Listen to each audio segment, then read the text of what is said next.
अधिक प्रेमळ कथा पुढे ती बहु रसाळ कबीराशी भेटून घन निळ आले तत्काळ मंदिर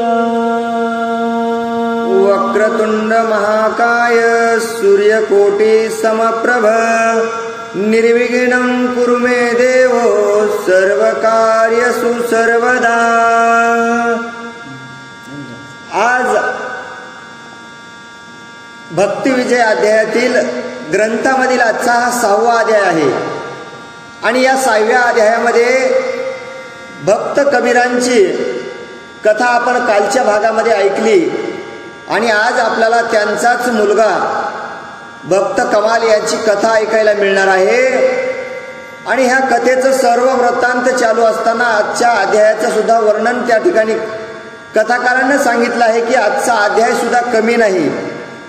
वराडाला मान असते म्हणले, पण सगळ्या वराडामध्ये सगळ्यात मानवान कोण असेल तर तो मान इनीला असतंय आणि याचप्रमाणे म्हणले जसा सूर्योदय होतोय आणि चातकाला तहान लागल्याच्या नंतर पाऊस येतो ना, सर्वप्रथम पावसाचा थेंब तो चातक सेवन करतो, तसाच आजच्या या अध्यायामधील काय करावं, तुम्ही सर्व श्रोतेजनांनी या अध्यायाचं श्रवण करावं।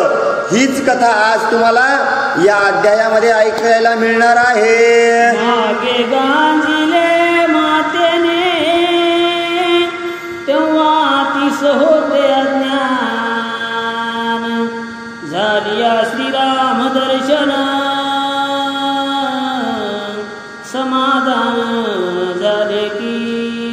समाधान झाले की भगवंताचं दर्शन झालं। रूप पाहता लोचनी पाहिल्या समाधान झालं म्हणले माग माईनं लई हे भांडली म्हणले माय, पण लेकरू लहान होत आणि आता भगवंताचं दर्शन झाल्याबरोबर मन प्रसन्न वाटू लागलं।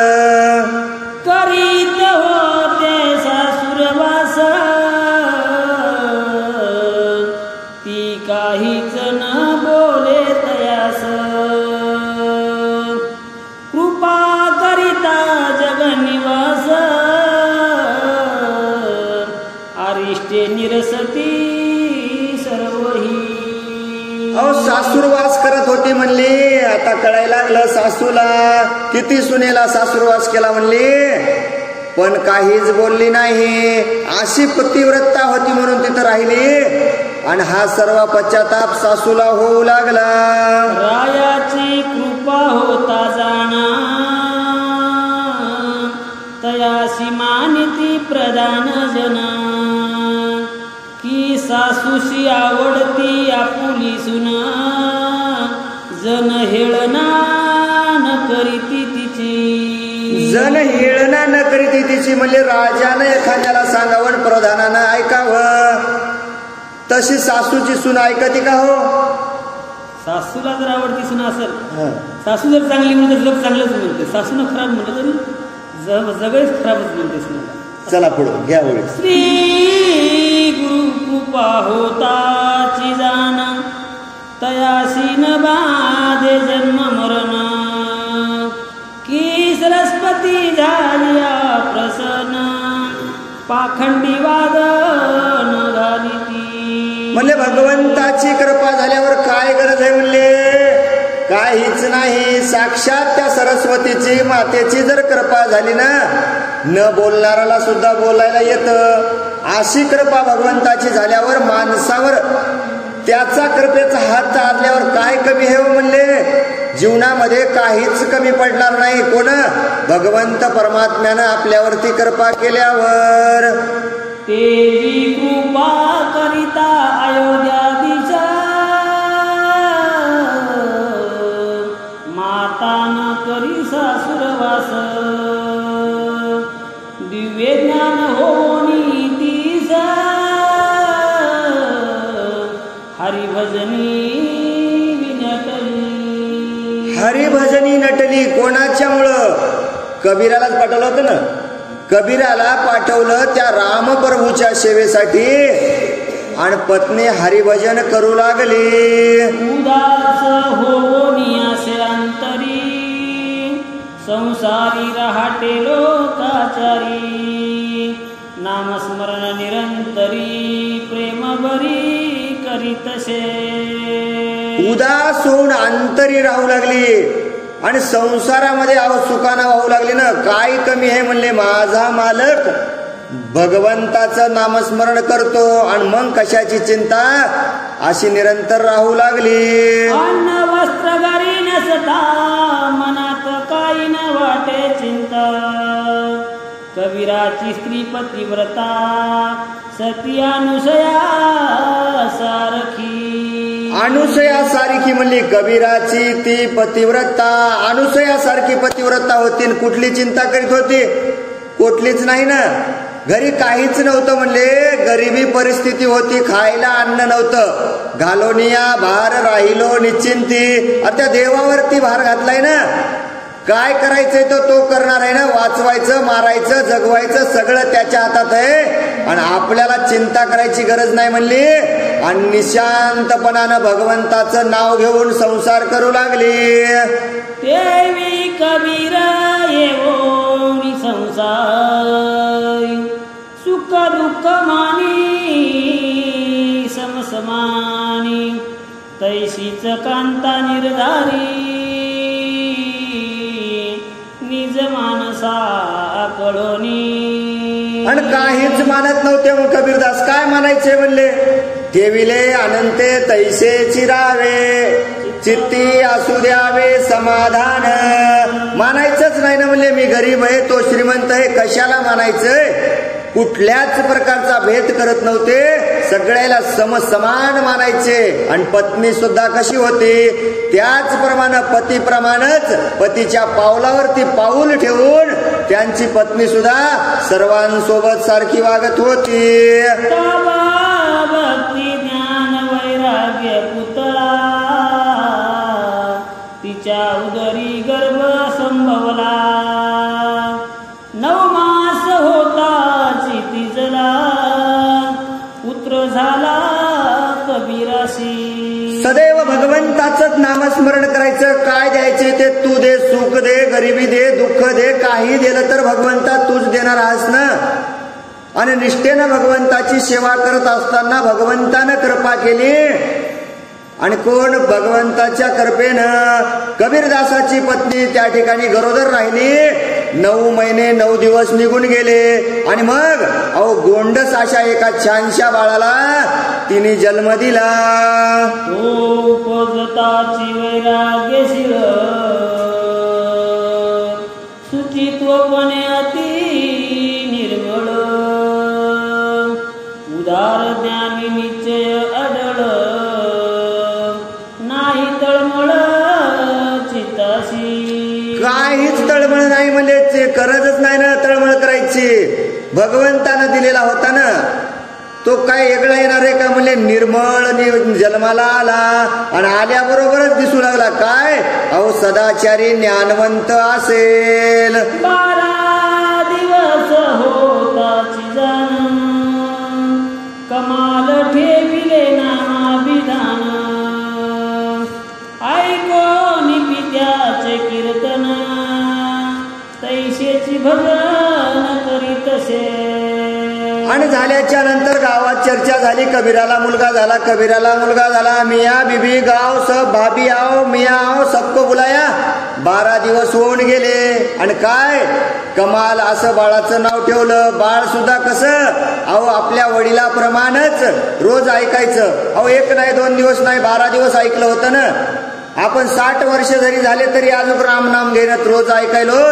12 दिवसामध्ये त्यानं बापाचं ऐकलं आणि बापाप्रमाणेच हरिभजनाला कीर्तनाला राम राम राम राम म्हणू लागलं. 7 वर्ष होता जाण पित्याशी बोले नम्र वचन म्हणे द्वारके जावया कारण आज्ञा द्यावी मज लागी. आज्ञा द्यावी मज लागे. किती या वर्षात मागितली आज्ञा? कुठं जायचंय? तीर्थयात्रेला जाण्यासाठी 7व्या वर्षात आज्ञा मागितली कमाल साहेबानं. काय करायचे म्हणले, देवा आता मी तुमच्या दर्शनाला येणार आहे. वडिलांना म्हणले मला काय करायचं आहे. तीर्थयात्रेला जायचं आहे. कुळी कन्या पुत्र होती जे सात्विक, तयाचा हरिक वाटे जया.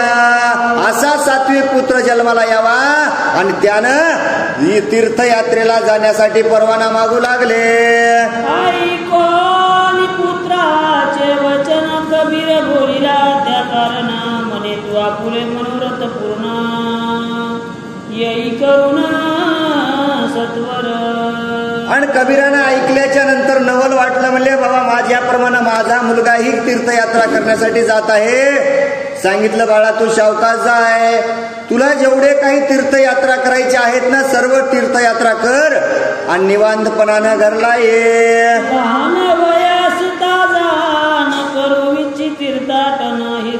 कबीराचे मन उल्हासयुक्त ते दवा. आणि आनंद वाटू लागला. हो म्हणा 7 वर्षाचा मुलगा माझा कीर्तन करत आहे, देवाचं नामस्मरण करत आहे आणि तीर्थयात्रेला सुद्धा जात आहे. आई बापाला नवल वाटू लागलं. जैसा राजयाचा निज बाळ, जिंकू विचिता भूमंडळ, पित्याशी हर्षे वाटी तत्काळ, तैसे वाटले कबीराशी. की चंद्रमा देखो निखळायुक्त, सागराशी भरते दाटत, तेवी कमाल तीर्था जात, कबीर भक्त आनंदला. की तांडव करिता गजानन आनंद, आनंदे डोरे पंचवदन, ही सरस्वतीचे ऐकोनी गायन, कमरोद्भव संतोषे. देवी पुत्र देखो वैराग्य भरित, उभयंता जाणी हर्षयुक्त, नमस्कार करोनी त्वरित, कमाल भक्त चालिला. आणि आई वडिलांना नवल वाटू लागलं, एवढा पुत्र जात आहे. पुत्रानं सुद्धा आई वडिलांचं म्हणणं ऐकलं आणि आपल्याला जाण्याला परवानगी दिल्याबरोबर काय केलं, कमालदासानं आई वडिलांना नमस्कार केला आणि तीर्थयात्रेसाठी निघाले. मार्गी चालता सुगंधी मुखी गात जे नाम कीर्ती, लजायमान लौकिक स्थिती, नयेची चित्ती तयाच्या. आणि काहीच लाज बाळगीने गेले. हो 7 वर्षाचे होते, वाट्यानं तीर्थयात्रा करायला निघाले आणि जाताना गपचूप जाऊ लागले. काय प्रसाद कुठं आहे, खायला कुठं ठेवलंय, पाण्याचं कुठं भेटल, जेवण कुठं भेटल, काहीच विचार नव्हता मनात.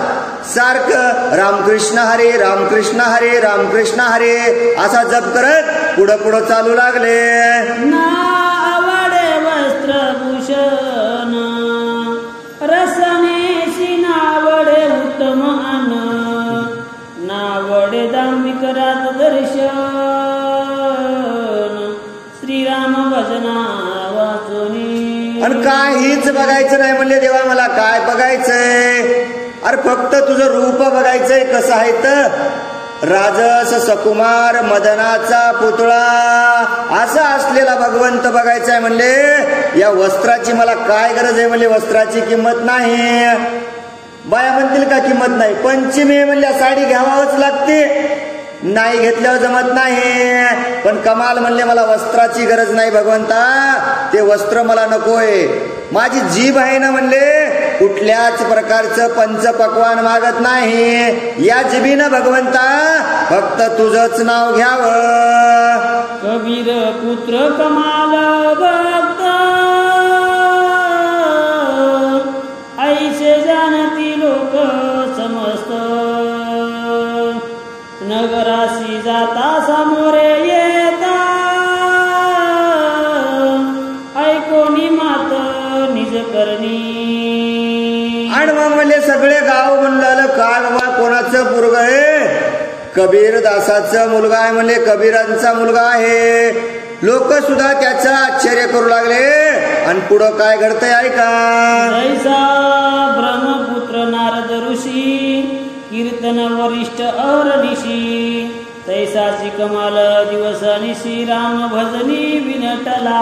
राम भजनी नटव काय झाला निवटला. म्हणले कोण, अहो काय काय वर्णन करायचंय. म्हणले जैसा पुत्र ब्रह्मपुत्र कोण, नारद मुनी होते ना. नारद मुनीचा सारखा जप चालायचा नारायण नारायण नारायण नारायण. वडिलांची परंपरा त्यांनी कायम राखली. तशाच प्रमाणे म्हणले अहो कबीरदास सुद्धा त्या भगवंताचं नामस्मरण करतात. त्यांच्यासारखा त्यांचा मुलगा सुद्धा भगवंताचं नामस्मरण करत आहे. ग्रामवासी देखो निजन, गावात नेती सन्मान करून, एक रात्र ते राहोन, हरी कीर्तन करीतसे. हरी कीर्तन करायचं. तीर्थयात्रेला निघायले भेटलच्या गावात सन्मान होऊ लागला. कबीराचा मुलगा आहे, कबीराप्रमाणेच कीर्तन करत आहे.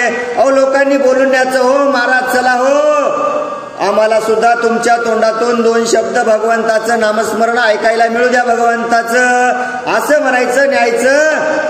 त्यांनी सुद्धा मोठेपणा गायचा नाही. मज पामराशी काय थोरपण, असं कधीच म्हणले नाही की मी लहान आहे, मी कशाला येऊ, विचार केला नाही. हो जायचं त्या गावामध्ये, एक रात्रभर राहायचं, हरी कीर्तन करायचं आणि पुन्हा आपल्या तीर्थयात्रेला निघायचं. या परी विज्ञान स्थिती, द्वारकेशी गेला सत्वर गती, तो पुढे देखिले तीर्थ गोमती, अनुताप चित्ती झाला. अनुताप मनामध्ये झाला. तीर्थयात्रा करत करत करत कुठं पोहोचले हो, द्वारका नगरीला पोहोचले. आणि द्वारका नगरीला पोहोचल्याच्या नंतर तिथं एक गंगेचं दर्शन झालं, गोमटी नावाच्या गंगेचं दर्शन झालं. आणि मनामध्ये आता विचार करू लागले पुढं काय घडतंय ऐका. अनुतापाविना तीर्थाटन, तरी व्यर्थेची वेरझार केली जाण, पोटी नसता पुत्र संतान, तरी कासया वतन साधावे, द्रव्य नसता काही पदरी, तरी व्यर्थ का जावे बाजारी, चित्ती प्रेम नसेल जरी, तरी कास कीर्तन करावे, लावना विन रांधिले अन्न, रुची न येत्या कारण, की कृपणाच्या गाठीचे धन, सत्पात्री जाण पडेची, शौर्य तेज क्षत्रियवासी नसता, कासया शस्त्र वागवावे व्रता, की कृपणाची मैत्री करिता, सौख्य सर्वता न पडेची, गायत्री मंत्र नसता जाण, कासया म्हणावे ब्राह्मण, की अलंकार घातले संपूर्ण, तरी मंगळ सरी विना व्यर्थची, तर्क ज्ञान नसता पोटी व्यर्थची, कळा 64 की, भूत दवे विना ओटी, ज्ञान वटवटी कासया, की विश्व कृपा नसता जाण, वावाची कवित्व केले लेखन, देव्यानुतापन होता पूर्ण, तीर्थाटन फळेना, काम क्रोध मद मत्सर, हेत देहीचे दोष दुर्धर, अनुताप नसता साचार, तीर्थी नाता न जाती. अंगात वैराग्य आणि अनुताप जर नाही घेतला तर तीर्थाला जाऊन काही फायदा नाही. काम क्रोध मद मत्सर हे देहीचे दोष दुर्धर, अनुताप नसता साचार, तीर्थी न जावे. तीर्थाला जायचं नाही. आता काय सगळं वर्णन चालू होतं आणि त्या ठिकाणी कमालदास सगळा वृत्तांत वर्णन करत होते किंवा म्हणले माणसाच्या शरीरामध्ये किती दोष आहेत. म्हणले काम आहे, क्रोध आहे, माणसाला अहंकार आहे. म्हणले मया इतका ताकदवान कोणी नाही, मया इतका धनवान कोणी नाही. आणि असे अहंकार ठेवून जर तुम्ही तीर्थयात्रेला गेले, चंद्रभागेला रोज स्नान जरी केलं तर पुण्य मिळणार का? मिळणार नाही ना म्हणले. अहो मनामध्ये भाव ठेवून तुम्हाला तीर्थयात्रा करावं लागेल, तेव्हा का त्या भगवंताचं दर्शन होईल. असो कबीर पुत्र ते अवसरे, उभा टाकोनी गोमती तिरी. नमस्कार घालोनी सत्वरी, वंदन करी निज प्रेमे. आणि मग कमालदासानं काय केलं, त्या ठिकाणी उभं टाकले गोमती तीराला. काय केलं, नमस्कार केला. आणि आता तिथून द्वारकेमध्ये जायचं आहे. मग जळात प्रवेश न करिता झाला सचल स्नान म्हणे गंगे मम दोष निरसून, जन्म मरण खंडावे. आणि गंगेमध्ये प्रवेश केला हो.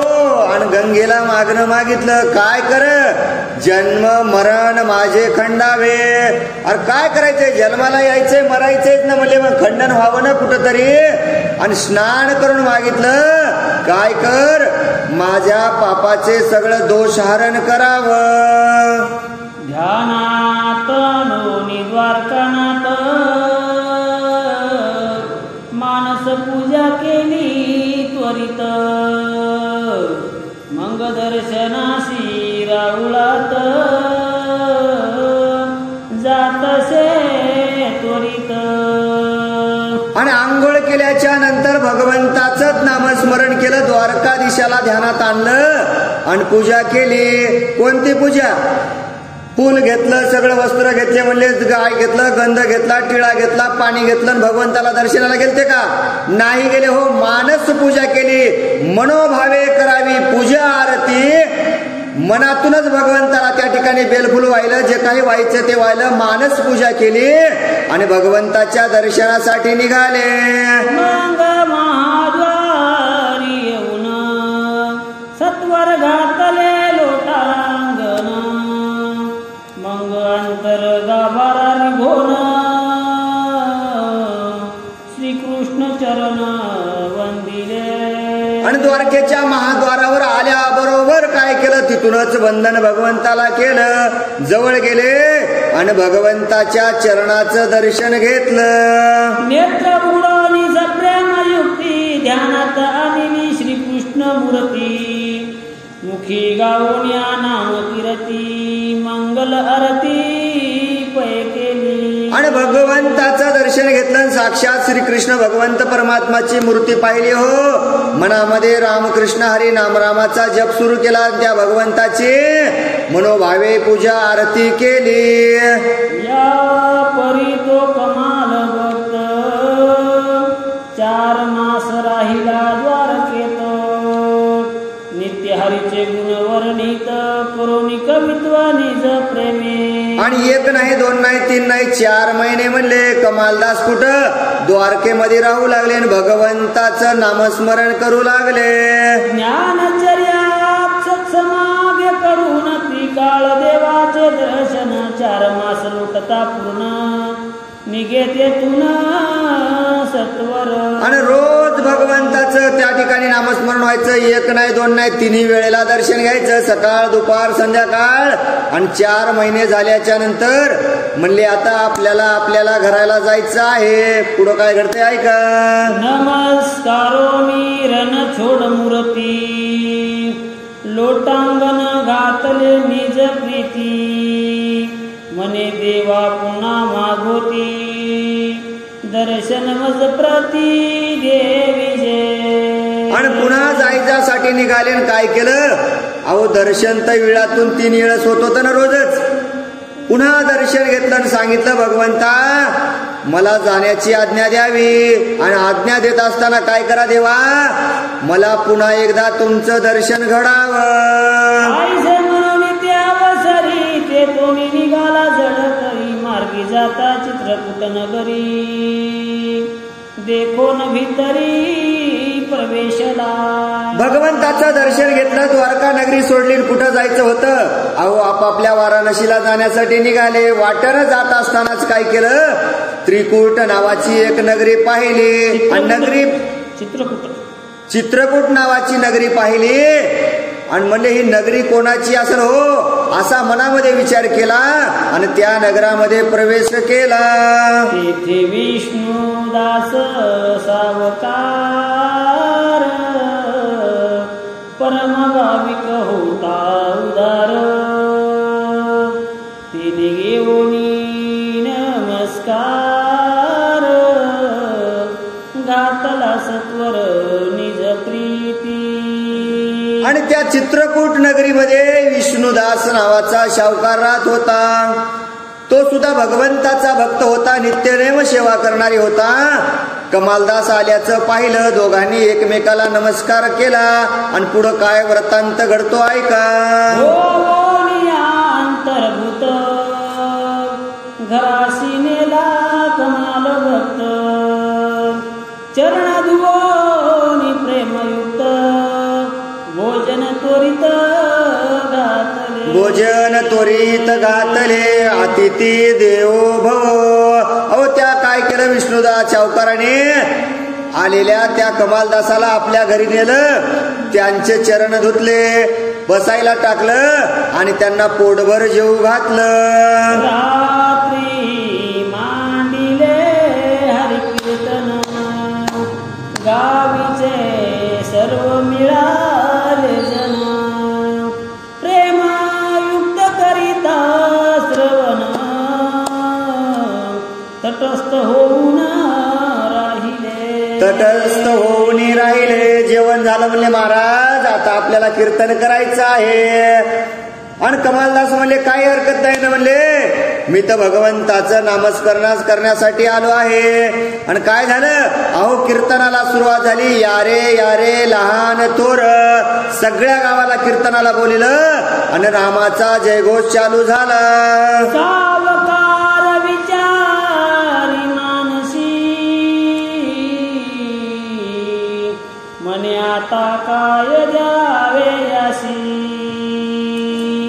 पुढे ठेविता द्रव्य राशी नयचिताशी तयाच्या. आणि हरिकीर्तन झालं हो. कमालदासानं हरिकीर्तन केलं आणि मग येळ आली ना, गाववाले म्हणजे पाकिट द्यायचे. पाकिट महाराज फुकट कीर्तन कसा करेल, पाकिट द्यायचंय. शावकार मनामध्ये विचार करू लागला, आता काय पाकिट द्यावं. कीर्तन तर केलं आहे ना, सेवा तर फुकट करू नये. गुरुची दर्शन घेतलं तर आपण पैसे टाकतो ना. म्हणले मग कीर्तन केलं आहे, सेवा तर केली महाराजांनी, मग कुठलं पाकिट द्यावं, महाराजाला दक्षिणा काय द्यावी, कुठलं द्रव्य द्यावं. म्हणून शावकारानं काय केलं, सुवर्ण असा असलेला तो हिरा आणला आणि कमालदासाच्या समोर ठेवला. एक हिरा होता भांडार ग्रही त्वऱ्यानो निलवला आहे.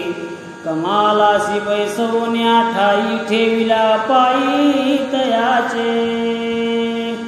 मने लहान रत्न दीप्ती प्रकाश लोपे दीप ज्योती. घराशी जाऊनी सत्वर गती सदना प्रती ठेवावा. सदना प्रती ठेवावा. आता हिरा काय कमी होता काय, शावकारानं सांगितलं. म्हणले महाराज तुम्हाला देण्यायोग्य माझ्याकडे दुसरं काही नाही. आणि दव्य अशा भांडारामध्ये ठेवलेला तो हिरा आणला, महाराजांच्या पायावरती ठेवला आणि सांगितलं, महाराज अहो घ्या तुम्ही आता आमची दक्षिणा म्हणून हा हिरा घ्या. आणि हा हिरा जरी तुम्हाला लहान दिसत असला ना म्हणले, अहो याची कीर्ती लई मोठी आहे, याला आपल्या घरी घेऊन जा. हा सर्व घरामध्ये दैदिप्यमान प्रकाश दिल्याशिवाय राहणार नाही. निशा काळी ठेविता समोर तरी कदा न पडे अंधकार. कमाल मने मजवर कोपेल कबीर अनुतापे. अनुतापे. आता बघा म्हणला काय, अहो आपल्या वडिलाची संस्कृती कशी जपावी, वडिलांचं काय असतं. कमालदास सांगू लागला, म्हणले तुम्ही हिरा गेला हे खरं आहे, घरला न्या म्हणाले हे खरं आहे ना. आणि तुम्ही सांगितलं म्हणले अमोशाची जरी रात्र असली, काळा कुट्ट जरी अंधार असला, तर हा हिरा ठेवल्याच्या नंतर कुठल्याच प्रकारचा अंधार नाही राहणार. सर्व अंधकार दूर होईल आणि तुमचं घर दैदिप्यमान होईल. हे खरं आहे हो म्हणले तुमचं शावकार. पण हा जर हिरा मी माझ्या घरला घेऊन गेलो, माझे वडील कबीरदास काय करतील? अहो माझ्यावर रागावल्याशिवाय राहणार नाहीत. हिरा गारामा लागून दृष्टीस सारखी दिसती जाण, तुम्ही कास आग्रह करून मज कारणे देत असा. काय बघा दृष्टी होती हो कमालदासाची. अहो शाहूकाराने हिरा देलता ना, पण म्हणले सांगितलं हिरा आणि गारगोटी आम्हाला सारखीच आहे ना, म्हणले आम्हाला किंमतच नाही हो. म्हणले तुकाराम महाराजांचं परमान आहे ना, येते का तुका म्हणे धन ते आम्हा मृत्युके समान. आम्हाला धनाचा लोभच नाही ना. म्हणले काय करायचे धन, कारण संघ काही येणार नाही. रिकामा आलो आहे, रिकामा जायचं आहे. धन कमवून कोणासाठी ठेवायचे? म्हणले काहीच गरज नाही ना. पण हे आहे ना म्हणले तुम्ही दिलेला हिरा, हिरा न गारगोटी आम्हाला सारखेच असतात. ब्राह्मणाची हिरे रत्ने नरपवराशी, अन्नदान भूत मात्राशी, तू जानसी विचक्षणा. कोणाला काय द्यावं हे सांगितलं. म्हणले काय करा? अहो द्रव्य द्यायचं असेल तर तुम्हाला काय करायचंय? दान द्यायचे तर ब्राह्मणाला द्या. म्हणले आम्हाला देऊन काय फायदा? अहो अन्नदान जर तुम्हाला करायचंय तर त्या कुणाला? नप्रभूता पितांना अन्नदान करा. आम्हाला तुमचं काहीच नको. कोल्हाटी भांड नटनागर यासी अंगावरी द्यावा उतार, अनुष्ठानी जे पवित्र नर, शिदा साहित्य त्याशी द्यावे. श्रीपादासी मिष्टान भोजन, काया वस्त्र द्यावे कोपीन. आम्ही उदास वैष्णव जन, संतुष्ट मन सर्वदा. आम्ही उदास आहेत म्हणले. आम्ही वैकुंठवासी आलो याच कारणाशी. अहो आम्ही भक्ताचं कल्याण करण्यासाठी आलो. तिथं तुमचा मान सन्मान स्वीकारायचा नाही. तुमचं आम्हाला अन्नधान्य पाहिजे नाही. तुमचं आम्हाला द्रव्य पाहिजे नाही. का? अहो आमचं मनच भरलेलं आहे म्हणले. त्या मनामध्ये दुसरं काहीच मावत नाही. का? हृदय बंदी ठाणा केला, आत इट्टल कोंडियला. अहो तो जगाचा मालक आमच्या हृदयामध्ये आहे. मग आम्हाला ह्या धनाची गरज नाही. काही विच्छान सदा मानसी, बळेचे हिरा कासया देशी. पक्वान का वाढावे धालियाशी, शुधातियासी का न द्यावे. पण काहीच इच्छा नाही ना म्हणले मनात. मी तुम्हाला काय मागितलं का? म्हणले कीर्तन केलं, काहीच गरज नाही ना म्हणले. पण तुम्ही मला हिरा का देत आहात? अहो पक्वानाचं जर गरज नाही ना, शिदा देण्याचं आहे ना. ज्याला भूक आहे त्याला अन्न द्यावे, ज्याला जेवलेला देऊन काय उपयोग आहे? म्हणले बघा आमचं पोट भरलेलं आहे. आम्ही सांगतो की आम्हाला गरज नाही. मग आमचं पोट भरलेलं असताना तुम्ही आम्हाला पंचपक्वानाचं जेवण जरी घातलं तरी काय कामाचं? म्हणले का? तर पोटात जागाच शिल्लक नाही. सागरी वर्षला महाधन, परिचाड नाही त्याग कारण. ते विद्वा व्यर्थ मज लागून, हिरा आणून दिदला. अहो ते व्यर्थ आहे ना म्हणले. हिरा आमच्या हिरा काही कामाचाच नाही.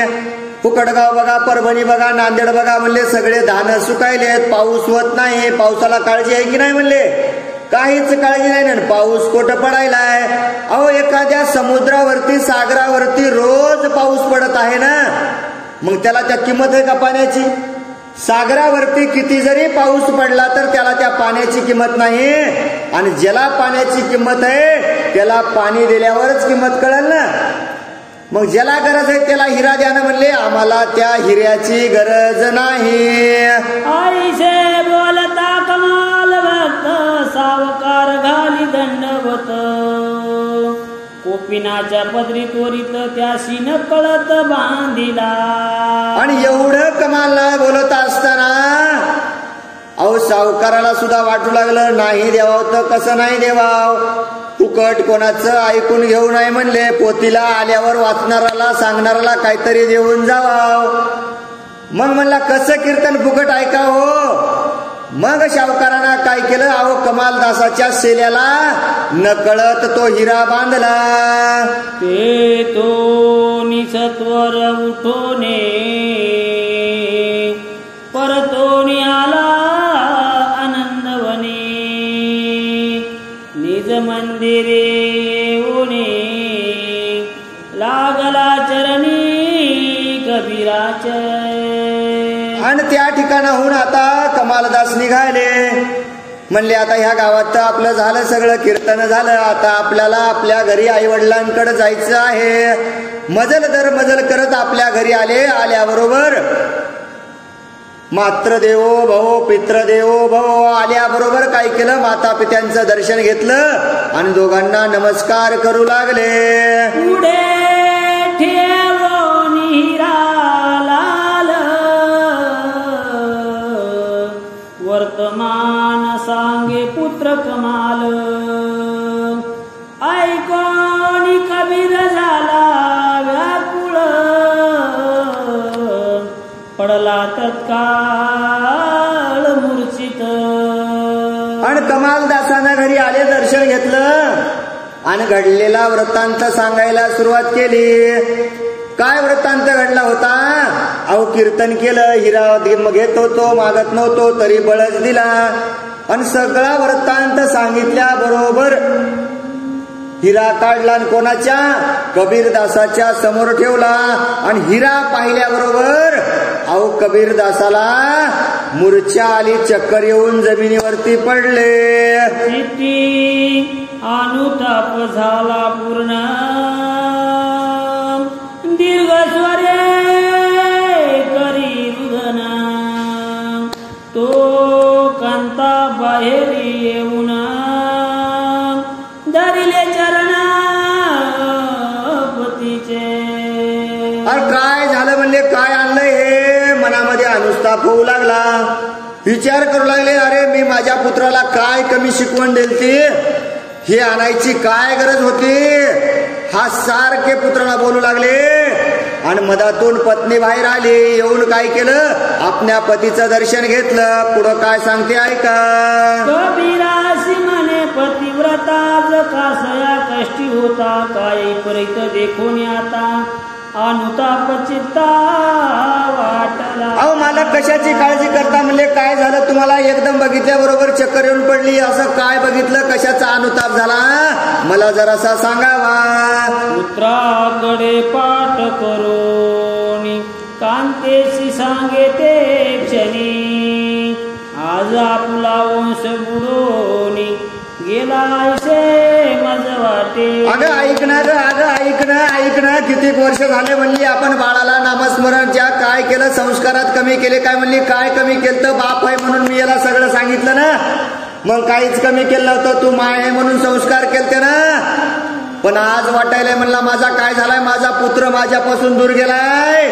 काय केलंय तुझ्या पुत्रानं जरासं बघ म्हणला, हे समोर काय आणून ठेवलंय. कमाला मुला पुत्र खरा, नाम विकोणी आणला हिरा, म्हणून आज दुःख सागरा पडलो जाण निज कांते. ऐकणं नीच कांते, ऐकणं मला लई दुःख झालंय म्हणले मनामध्ये. आणि तुला काय सांगावं, आयुष्य घातलं म्हणले, ज्या भगवंताची सेवा केली, त्या भगवंताचं नामस्मरण केलं, त्या भगवंतासाठी मी सगळं केलं हो. पण आज बघ आपल्या पुत्रानं आपण दिलेले संस्कार विसरला म्हणले. ऐक तुला अजून कळालं नाही म्हणले, काय केलं हे ना. अरे त्या भगवंताचं नाव ऐकलंय, भगवंताचं त्या रामप्रभूचं नाव ऐकलंय आणि त्याच्या नावाच्या बदल्यात हा हिरा घेऊन आला आहे. स्वरात वाच, जरा वरी चालली तू, मी खाली वाचवायची. की कस्तुरी विक्रो निबाजारी राख बांधिली जैसी पदरी की निपुण शास्त्रज्ञ दवडोनी दुरी मातंग घरी आणिला. काय आणलंय म्हणले, काय आणलंय, जरासा विचार कर म्हणले, काय आणलंय. अरे बा एवढं म्हणले काय कस्तुरी असताना बाजारामध्ये नेऊन विकली आणि आणले काय म्हणले माती मोल किंमत असणारी राख घरला आणला म्हणली. राख येणं आपला पोरगा आता काही खरं नाही. ही भागीरथीच्या कुंभी लवंडोनी रज कंसोंदनीचे घेतले पाणी की तीर्थवासी दौडोनी मंदिरी हुनी तस्कर आणोनी बैसविला की सांडोनी विष्णू उपासना मसनी केले वेताळ साधन वेदांताचे पुस्तक देऊन कोकशास्त्र आणले. कोकशास्त्र आणले म्हणले वेद वाचायचे ना, चांगल्या ग्रंथ घरला आणायचा. पण काय केलं म्हणले यानं याच्याकडला चांगला ग्रंथ इकून अरे वाईट वाईट असणारे पुस्तक आणले. अशा प्रकारे घडले म्हणले ब्रह्मांडाच्या मालकच इकून यानं हिरा घरला आणलाय. देवनी मलयंग गिरी चंदन त्याचे पालटे घेतला हिंगण की कुटिलाशी शेजार देऊन तपोधन दवडिले. मलयंग नावाचा गंध इकला म्हणले ना आणि ते देऊन काय आणलंय. त्याचा आवाज असला हिंगण. अरे वा म्हणले तो मलयांग नावाचा चंदन इकला, देवाला आवडणारा तो सर्वाधिक जो असणारा चंदन, आणि त्याच्या बदल्यात काय आणले म्हणले हिंगण घरला घेऊन आला आहे. ना तरी उच्च श्रवा देवोनी साचार रजकापासून घेतला खर ही सुधारस घेऊनी परिकर ताकपात्री घेतले. ताक आणले म्हणजे ताक दुधाच्या बदल्यात ताक आणले. हुशार असेल काय म्हणले खर. खर म्हणजे गाढव. गाढव आणले. गाढव चांगला बैल देऊन बाजारातून असा आपला पोरगा आहे म्हणले. देवी निज पुत्राने कामिनी विपरीत केले वाटते मनी राम नाम विक्रय करोनी हिरा घेऊनी आला हो. अवघड केले म्हणले. अवघड मला वाटायलंय आता याला काही कळन. आजवर संसार केले म्हणजे चांगले झाले संस्कार, पण आज यानं रामनामाला चिकायला सुरुवात केले आणि हे रामनाम विकून त्यानं आपल्या घरला हिरा आणला आहे. मनोनी दुःख वाटले मनी मूर्छा येऊन पडिलो धरणी ऐकोनी जेव्हा पित्या शिवानी कमाल ते सोनी निघाला. आणि मग बायकोला सांगू लागले कबीर म्हणले बघ हे सगळं वृत्तांत घडलाय आणि हे असं केल्यामुळं आपल्या बाळानं मुलानं म्हणून मला पश्चाताप झालाय, मला दुःख झालंय. हा सगळा वृत्तांत ऐकला कमालदासानं. म्हणले आता घरी राहण्यात फायदा नाही, आई वडील मारल्याशिवाय राहणार नाहीत. तिथून कबीरदास निघाले आणि कुठं जातात ऐका. कमाल. परतून आला सावकारा पाशी हिरा दिला जाऊन तयाशे मागुती येऊन घराशे मात्या पित्याशी वंदिले. आणि मग कमालदास म्हणले आता काय खरं नाही ना. म्हणले आता काय करावं लागल, आपणच चूक केली, आपल्यालाच निभवावं लागल. अहो घरातला हिरा उचलला, पुन्हा सावकारापाशी गेले, नेऊन दिला. काय कर, अरे बाबा हे तुझं तुझं धन राहू दे तुझ्यापाशी, मला हे नको आहे. आणि पुन्हा वापस आले आणि घरी येऊन आई वडिलांना नमस्कार केला. सांगितला सकळ व्रतांत ऐकोनी कबीर जे विशिष्य होताची विरक्त सद्गुरुनाथ संतोषती. आणि सगळा घडलेला वृत्तांत कमलदासानं सांगितला. हिरा नेऊन दिलेला वापस आलेला. कोणाला आनंद झाला? कबीराला आनंद झाला. म्हणजे कुठं? अहो भक्त जर आपला भगवंताचं नामस्मरण करीत असल, आपला भगवंत एखादा निर्गुण निराकार वागत असल, चांगलं वागत असल, समाजासाठी झटत असल, तर याचा हरिक वाटे जीवा त्या देवाला सुद्धा आनंद होतो. असा आनंद कबीराला झाला होता. आरोग्य बाळका देखो नयनी हर्ष वसंडे निज जननी की लवकुशाचा प्रताप ऐकोनी श्रीराम मनी संतोषला. श्रीराम मनी संतोषला. कोणाचा प्रताप ऐकला? ब्रह्मांडाचा नायक रामप्रभू जनक राजाचा पुत्र आणि लवकुशानं केलेला वनामधला प्रताप ऐकला आणि म्हणला खरंच माझे पुत्र कसे आहेत? किती नंबर एकत? पुत्र भावा ऐसा गुंडा त्याचा तिन्ही लोकी झेंडा. इतका आनंद रामप्रभूला झाला. तितकाच आनंद म्हणले मातेला होतय. कोणता? अहो शेताला जावं, 12 घंटे काम करावं, आपलं लहानसं बाळ घरी ठेवावं आणि सायंकाळी शेतून घरला यावं आणि आपल्या लहान मुलाला पाहिलं आणि पाहिल्याबरोबर त्या आईला किती आनंद होतो ना. अहो लहान लेकरू आहे म्हणजे 2 वर्षाचं, 12 घंटे माझ्यापासून दूर राहिलं, किती आनंदानं जवळ घेते. तेवढा आनंद ज्या मातेला होतो ना, तेवढाच आनंद कबीराला झाला होता.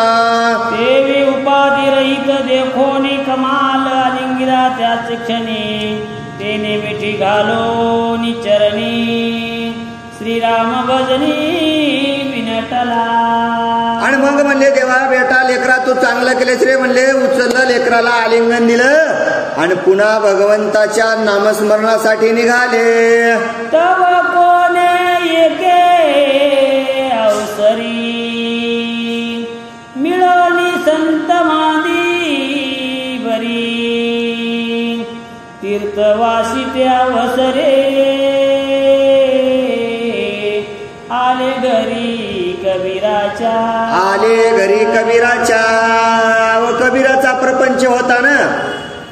काहीतरी जरासं कमवायचं, कुठून तरी जरासं आणायचं, खायचं. नेटका संसार होता ना. काही लई पैसा नव्हता, दर नव्हतं, द्रव्य नव्हतं.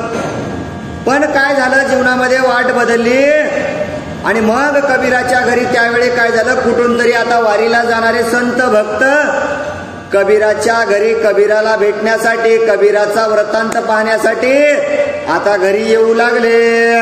प्रहार रात्र होताची जाना घराशी आले साधुजना उभयंता पुढे होऊन केले नमन साष्टांगे. केले नमन साष्टांगे. म्हणजे सायंकाळची रात्र झालते, 6 वाजले होते आणि ऋषीमुनी घरला आले आणि आल्याबरोबर म्हणले का आमच्या घरी नाही पुढे जा. नाही म्हणले हो. त्या साधू संताला साष्टांग नमस्कार केला आणि घरामध्ये घेऊ लागले. बैसावयासी ते अवसरी उर्णा वस्त्र निरे सत्वरी कमाल संतासी विनंती करी बैसायावरी स्वामिया.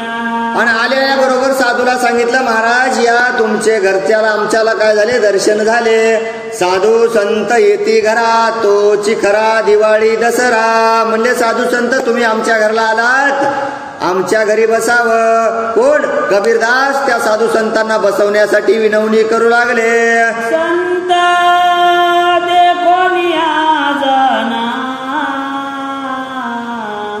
हर्ष वाटला ती गाजना जेवी सनकादिक देखोनी नयना सचिर मना आनंद. अहो मनाला आनंद झाला ना हो. संत घरला आलते, भगवंताला आनंद, याच्यात नवल नाही म्हणले. कबीराला कमालला आणि त्याच्या आईला तिघांनाही काय झालं, संत आपल्या घरला आलेत ना म्हणून आनंद वाटू लागला. बहुत दिवस पडिले आवर्षण, मग वर्षला दैसा पार घन, सुखी झाले प्रजाजन तैसे वाटले कबीराशी. कसे वाटू लागले म्हणले, कितीक वर्ष झाले फुकटगावला, 4 वर्ष झालं पाऊसच नव्हता, उन्हाळा पडला होता आणि अचानक पावसानं सुरुवात केली. पाऊस आल्याबरोबर किती आनंद होतो तेवढा आनंद वाटू लागला. रोगियासी पाजिला सुधारस, की चंद्रामृत लादले चातकास, की स्नेह सूत्र घालिता दीपकास, स्वजवळ दिशे निज तेजे. आणि किती वाटला म्हणले, किती किती आनंद झालता म्हणले. कितीक वर्ष झालं रोगीट घरामध्ये रोगानं पडलेला होता आणि त्या रोगावरती उपाय असणारा त्याला औषध भेटलं. ते औषध भेटल्याबरोबर जेवढा आनंद झालता ना तेवढा आनंद वाटू लागला. कीर्तन ऐकोनी स्वानंद भरित, आनंदे डोलती प्रेमळ भक्त, की अशोक वनी भेटता हनुमंत, स्वानंद भरित जनकात्मजा. अहो किती किती आनंद झाला म्हणले, किती आनंद झाला म्हणून सांगा म्हणले. कीर्तन चालू होतं, काल्याचं कीर्तन होतं, गावामध्ये सगळं गाव जमलं होतं म्हणले.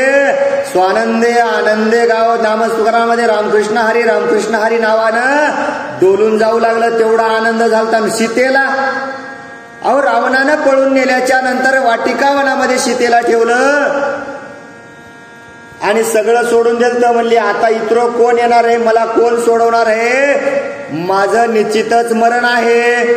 आणि अचानक काय झालं, हनुमंतरायाची भेट व्हावी आणि हनुमंताची भेट झाल्याबरोबर किती सीता मातेला आनंद झालता ना तेवढाच आनंद त्या ठिकाणी कबीराला होऊ लागला. देवी संत दे कोणी निज दृष्टी, हर्ष वाटला कबीराचे, एकांत जावो निज कांतेशी, मने भोजन संतासी घालावे. आणि आनंद वाटू लागला. आनंद आनंद आनंद झालता. आणि पटकून घरामध्ये गेले, सांगितलं ऐकणं आपल्या घरला संत आलेत. संत काय करायचे, आपल्याला आलेल्यांना काहीतरी जेव घालायचे म्हणले. पटकन आवर, पटकन स्वयंपाक झालेला असेल तर संतांना जेव घालायचे, लवकर झाला नसेल तर स्वयंपाक करावा. हे वैष्णव भक्त तीर्थवासी, आले आपुल्या घराशी, मंदिरी निजता उपवासी, तरी हानी सत्वासी होईल. सत्वासी हानी होईल म्हणजे सत्व जाईल. सत्व आलेल्या अतिथीला जर आपल्या घरी आणलं आणि त्याला जर उपाशीच आपल्या घरी जर झोपावं लागलं तर आपलं इतके दिवस केलेलं भगवंताचं नामस्मरण वाया जाईल ना म्हणले. काय राहील, आपलं सत्व जाईल ना. आणि हे साधू संत तीर्थयात्रेला निघालेले आहेत, आपल्या घरला आलेले आहेत, आपल्याला यांना जेवू घालावं लागेल.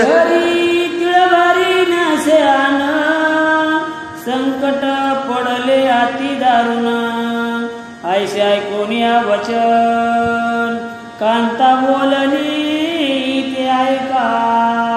आणि मग मनामध्ये संकट येऊ लागलं. कबीर म्हणले काय करावं, जेवू घालायचंय मनामध्ये आहे, पण नशिबाचा खेळ आहे म्हणले. काय दिले भगवंतानं, नामस्मरण करण्याची ताकद दिली, पण द्रव्य पैसा घरी काहीच नाही आणि घरी कुठल्याच प्रकारचं अन्न नाही. साधूला तर जेवू घालायचंय, काय करावं मनामध्ये चिंता होती. आणि कबीराची पत्नी काय बोलते ऐका. कबीरासी म्हणे प्राणनाथा,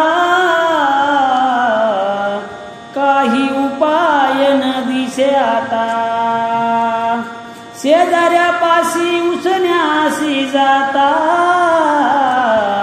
तरी ते सर्वथा न देती. म्हणली मालक ऐका ना म्हणली, मला वाटायले म्हणली आपलं सत्व जाऊ नाही हो मालक, काय करावं, नशिबानं गरिबी आली म्हणले, काय करावं मला कळण झालंय. तुम्ही म्हणाले हे खरं आहे, साधू संत घरला आले जेव घालायचं हे बी खरं आहे म्हणले. मी काय केलं म्हणले मालक, तुमची आज्ञा न घेता शेजाऱ्या पारजाऱ्यापाशी गेली म्हणली, याला मागितलं त्याला मागितलं, कुठलाच शेजारी म्हणली एक कण देत नाही. आणि आता साधू संताला जेव घालण्यासाठी आपल्या तर घरी काही नाही ना, आपलं सत्व जाईल की काय मालक. अन्न विकत घ्यावे बाजारी, तरी द्रव्य नाही आपुल्या पदरी. पुत्रास घेऊनी बरोबरे, जावे चोरी करावया. गरिबी आली माणसाला, गरिबी काय काय करायला लावते. कबीराच्या बायकोनं सांगितलं, म्हणली साधू संत घरला आले, जेव घालायचं आहे ना, आपलं सत्व जाऊ द्यायचं नाही ना मालक, काय करा. अहो आता माझं ऐका म्हणले, तुम्ही काहीच काळजी करू नका, पण आपलं सत्वच वाचवायचंय तर काय करा, आपल्या मुलाला सोबत घ्या म्हणली. मध्यरात्र येत होत आहे आणि तुम्ही मुलाला सोबत घेऊन जाण, कुठून तरी चोरी करून अन्न आणावं. सामग्री असेल संपूर्ण, त्या वाण्याचे फोडावे दुकान. चोरी करून आणावे अन्न, घालावे भोजन संताशी. पत्नीनं सांगितलं, पत्नीनं कुठून आणायचं, कसं आणायचं, काय काय आणायचं. म्हणले काय करा, पोराला घेऊन जा म्हणले, आणि कोणाचे दुकान फोडू नका. अहो ज्या दुकानामध्ये जेवढं आपल्याला घरी अन्न करायचे सगळी सामग्री भेटेल, तेल मीठ मिरची मीठ सगळं भेटावं म्हणले. शिरा करायला येईल, सगळं येईल, गुळ आणा, सगळं आणा. ह्या सामग्री ज्याच्या दुकानात आहेत ना, त्याच वाण्याचं दुकान तुम्ही फोडा. अवश्य मनोनी कबीर भक्त, आशीर्ता घेऊनी सांगाते. पहार घेतली कमाल भक्ते, तिघे त्वरित लगबगा. आणि मग म्हणले काहीच नाही. कबीर म्हणले ठीक आहे, तू काय कर, साधू संताला घरी आता गप्पा मारीत बस म्हणले, नामस्मरण करीत त्यांच्या सोबत बस. आपल्या सोबत कबीरदासानं कमालाला घेतलं आणि आता चोरी करायची होती ना, करिकामे निघाले असतील काय. म्हणले खलताय घे संग आणि आता पहार घे म्हणले कुठंतरी. आता पहिले का दरोजे होते का, म्हणले भीत फोडावं लागल, काहीतरी करावं लागल.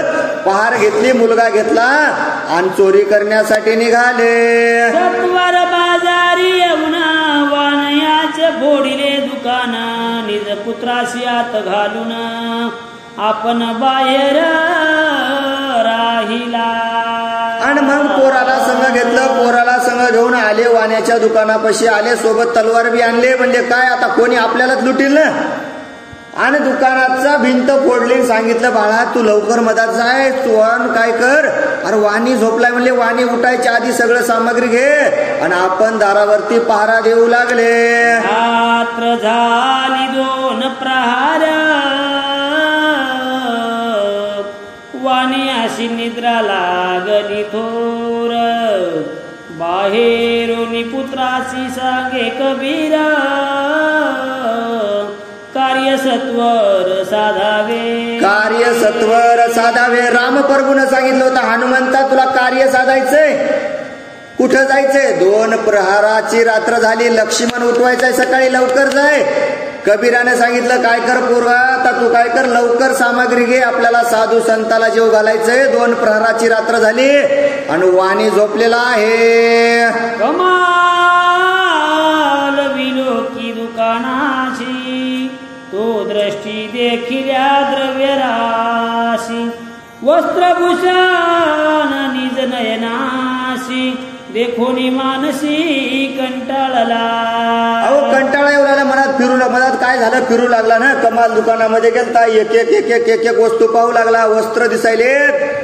आता म्हणलं वस्त्र न्यायचे नाहीत ना, आपल्याला तर अन्न न्यायचं आहे. पुढं काय करतो कमाल आहे का. अंग कणिक तांदूळ आणि गुळ, डाळ घृत शर्करा घेऊन सकळ. बाहेर दिदले तत्काळ कबीरापाशी ते दवा. आणि मग फिरत फिरत फिरत फिरत तिकडच्या बाजूला घेतला. काय घेतला, अहो डाळ घेतली, तांदूळ घेतलं, गुळ घेतलं, किराणाचं सगळं सामान घेतलं, पटकून थैलीत भरलं आणि कबीरापाशी आणून दिलं. हळदी हिंग जिरे लवण शाखा पत्रे सर्व घेऊन, संताशी पाहिजे जितके अन्न तितकेच दिदले बाहेरी. अहो हळद घेतली म्हणले, मीठ घेतलं, लवंग घेतली, मिरची घेतली, इलायची घेतली, भेंडी इलायची घेतली, मिरे घेतले, सगळं घेतलं म्हणले. दालचिनी घेतली, पट्टा घेतला आणि कुठं संताला जेव घालण्यासाठी कबीरापाशी आणून दिलं.